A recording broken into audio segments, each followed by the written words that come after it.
అందరికీ నమస్కారం అండి. ఆలు ఫ్రై అండి. ఇది ఎవరికైనా తినాలనిపించే కూర ఇది.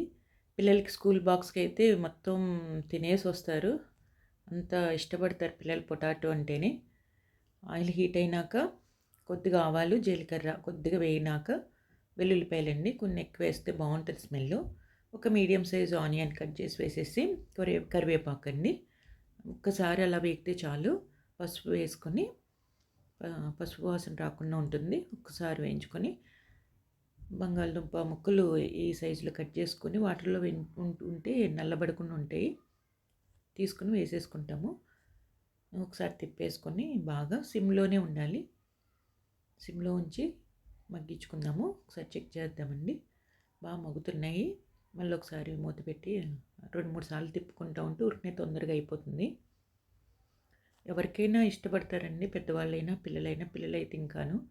ఎప్పుడైనా పిల్లలకి బంగాళదుంప డీప్ ఫ్రై చేసి ఇవ్వకూడదు కానీ ఇట్లా ఇవ్వొచ్చండి. చాలా మంచిది. సరిపడా సాల్ట్ వేసేసుకుంటే ఇంకా మంచిగా ఎక్కువ పట్టదండి, చూసుకొని వేసుకోండి. ఇంకా మంచిగా అవుతుంది. చెక్ చేసుకుందాం. అయిపోయిందండి ఆల్మోస్ట్ ఆల్. ఇంకా కారము అంటే ఎక్కువ ఏం అవసరం లేదండి. మసాలాలు ఏం అవసరం లేదు. ఇలా ప్లెయిన్గా ఉంటే చాలా బాగుంటుంది టేస్ట్. కొద్దిగా పిల్లలకైతే తగ్గించి వేసుకోండి.